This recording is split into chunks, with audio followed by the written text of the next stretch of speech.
Why so much red? What's going on here? Brad Williams, XL Primed. Let's find out. We're going to count all that fruit over there, but we don't want to include apple or peach. How are we going to do this? What did I open this up with? Count. Well, it's process of elimination. We're going to use some form of count. What are we trying to do? We're going to try to count everything that's not apple or peach, or cherry or apple.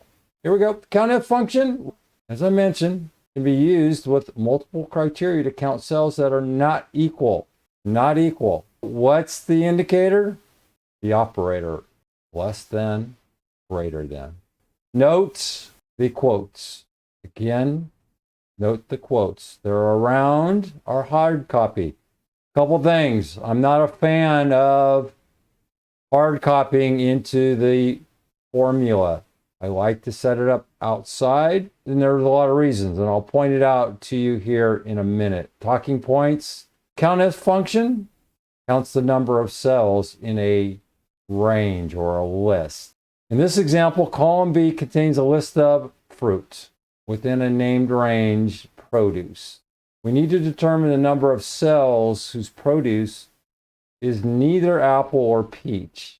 For this problem, we need two distinct conditions, not equal to apple and not equal to peach. The criteria are presented as data pairs.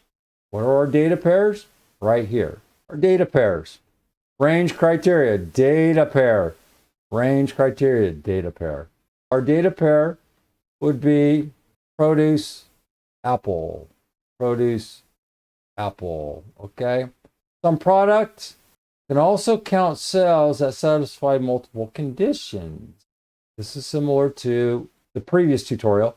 Trying to point out something here, cause problems down the road. Okay, look here. It's not too terribly obvious. Note the space after. See this space?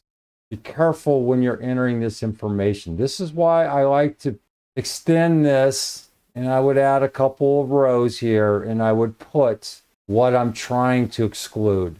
I would put this in a cell.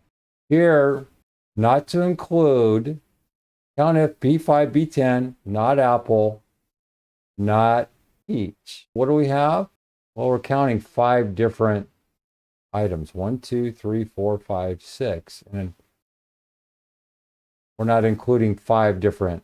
And then here, we're excluding them all. Why is that? Look, you see these spaces? There's a space in between cherry and this greater than. There's a space between the apple and the greater than. Do not include space cherry. Do not include space apple. I'm excluding everything. So our criteria is the cherry. Our range, our criteria range is this. Our criteria range would be here, and then our criteria is here.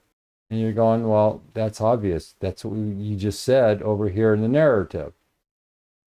So why is this thing not producing any results? Saying not to include cherry or apple, and it says total. And there's only, how many cherries? 2. How many apples? 1. So orange, banana, and peach should show up. Well, yeah. Look at this thing and hit F9. It's just going to give us 6. That wasn't very helpful, now was it? How about we look here, B5 to B10, F9. We have apple, we have orange, we have banana, we have peach, we have cherry, we have cherry. Well, again, so what, Brad? We can see that. So why is this not including the entire list? Less than, greater than, cherry. What is this thing reading? So unless we find something that says space peach, we're counting everything. So here we're counting peach.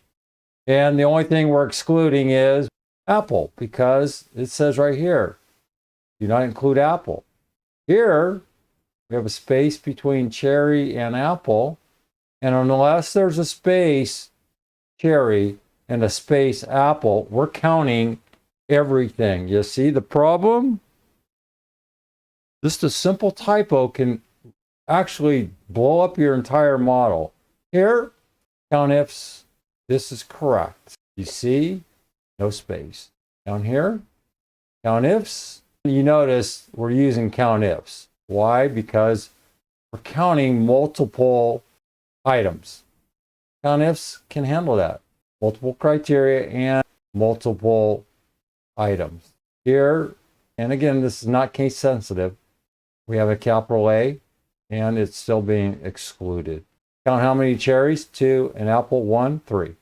Apple or peach? 1 apple, 1 peach. Try to avoid setting up an arrangement like this. This is just cause for serious problems. You can see how much of a pain in the butt it is to go in here and change all this stuff. If I want to change this, I have to change 4 different cells. And then here, COUNTIF, there's an @ sign here. Why?